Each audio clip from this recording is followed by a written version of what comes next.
I'm Dr. Orion Taraban, and this is PsycHack's Better Living Through Psychology. And the topic for today's short talk is the ring test. So I've been seeing this make the rounds on the social medias, and I wanted to comment on it because I think it's actually a really good idea for all men who are potentially considering marriage to conduct this test for themselves. And the explanation for why that might be the case could surprise you. Okay, so just what is this ring test? For the record, I've only heard of it through the women, and it's always women, who choose to post about it. But I'm pretty sure I can piece together the intentions of the men in question. Kind of goes like this.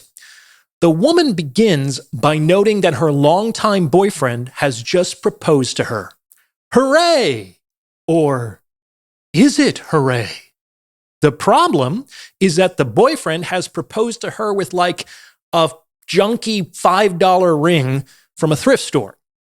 And this really throws these women for a loop. In fact, more than one of them posted that this proposal led to their decision to end the relationship. But pourquoi? Because the women in the posts saw this junky ring as a glimpse of things to come. She saw a man unwilling to make effort to invest in her and a subsequent cheapening of the relationship. She saw a relationship in which her desires were not satisfied, in which she wouldn't get what she wanted. And she saw a future of withholding, discomfort, and scarcity. And so she ended her relationship.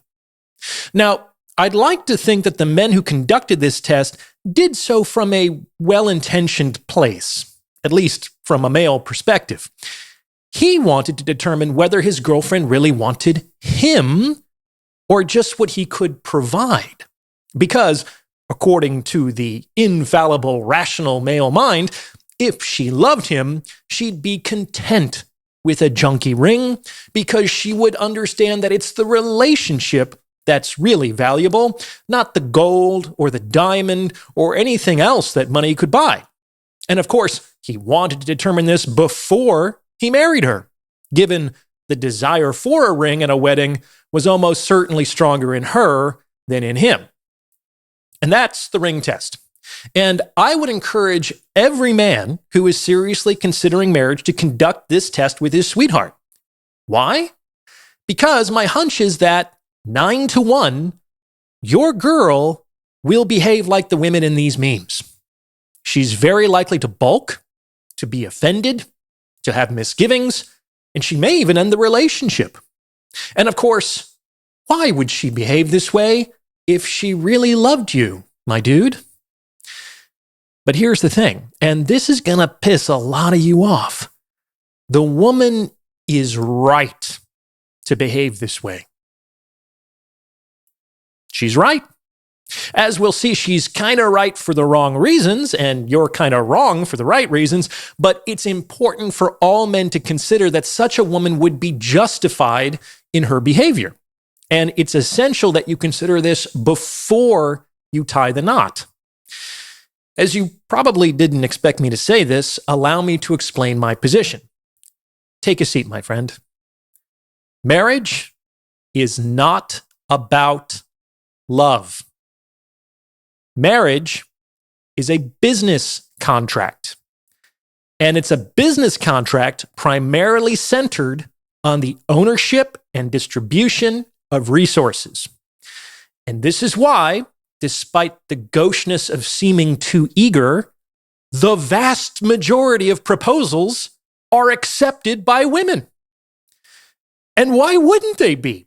If you actually understand the terms of the contract, it's a fucking brilliant deal for women. Due to her hypergamous mating preferences, in many cases, it provides her with a lifetime of security and provision that remains simultaneously completely tied to her will. If you're interested in taking your understanding to the next level, I would encourage you to check out the Captain's Quarters, my members-only self-improvement community. Your monthly membership will get you access to a cadre of like-minded, supportive individuals bi-monthly group consultation sessions hosted by yours truly, and exclusive content that you won't find anywhere else. Click the link in the description for more information. Hope to see you aboard. Marriage also radically shifts the power dynamic of the relationship, as the marriage contract places an enormous noose around the man's neck, incentivizing him to walk the straight and narrow, as she defines it, of course. It also functionally removes all of the men's optionality, her intersexual competition, while allowing her to retain the passive optionality she enjoys as a woman. Like, few men become more powerful and attractive in marriage. I wish this weren't true, but just take a look around you and see for yourself. In any case, there's practically nothing but upside in a marriage to a woman and practically nothing but downside in marriage to a man, at least as it's currently practiced in the West. And make no mistake, despite her protestations to the contrary, the woman knows it's a good deal for her. Why? Because she's talking to you, my dude. If she could do better, she would be talking to him. Make no bones about it. The female mating strategy is basically an attempt to get as much as she can for as long as she can. And you would likely do the same if you could.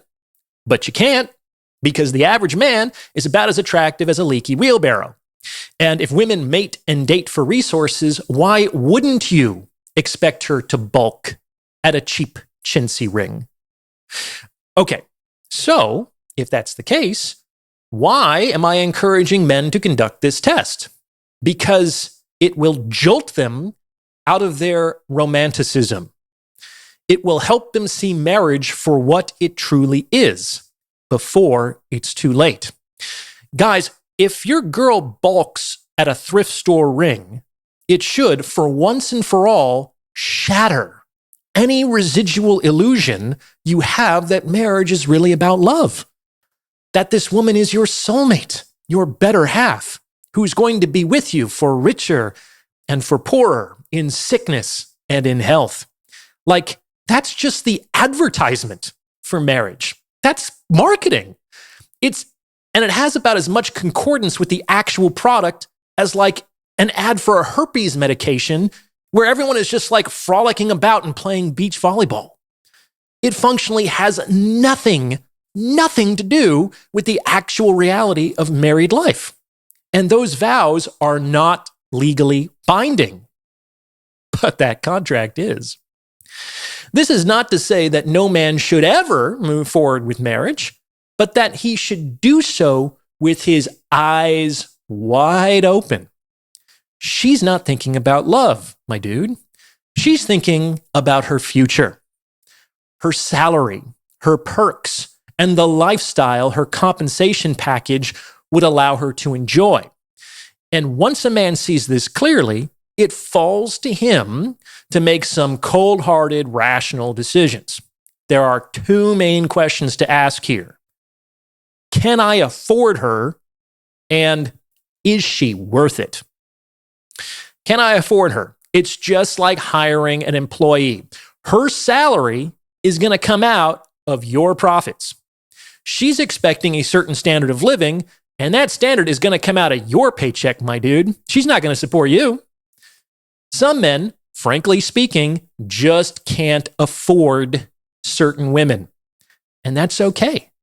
We don't got to shut down the steakhouse just because you can't afford filet. But the second question is even more important. Is she worth it?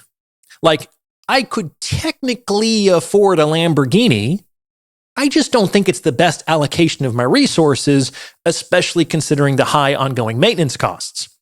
When it comes to women, men tend to forget the first rule of hiring, namely, the employee must generate more value or more savings than her salary. That's fundamentally why the employer can afford to hire her. However, that value or that saving must also be significant enough to justify the headache of onboarding and her ongoing salary. If not, it's probably best to make do with your current headcount. So, where does this leave us? Men, if you've disabused yourself of your romanticism and you still believe that you can afford a woman and that she's worth it, then by all means, get her a ring that accurately reflects the nature of your arrangement. Think of it as a signing bonus. On the other hand, if you want to hold on to your romanticism, if you want a relationship based not on resources and provision and transaction, but on love, then don't give her a ring at all, my dude. If you have love, you don't need a ring, you don't need a contract, you don't need the church or the government, you don't need any of that shit, because love cannot help but love. That is the nature of love, and it requires no other incentives or protections to operate. Either path can work, but only if both parties are on the same page.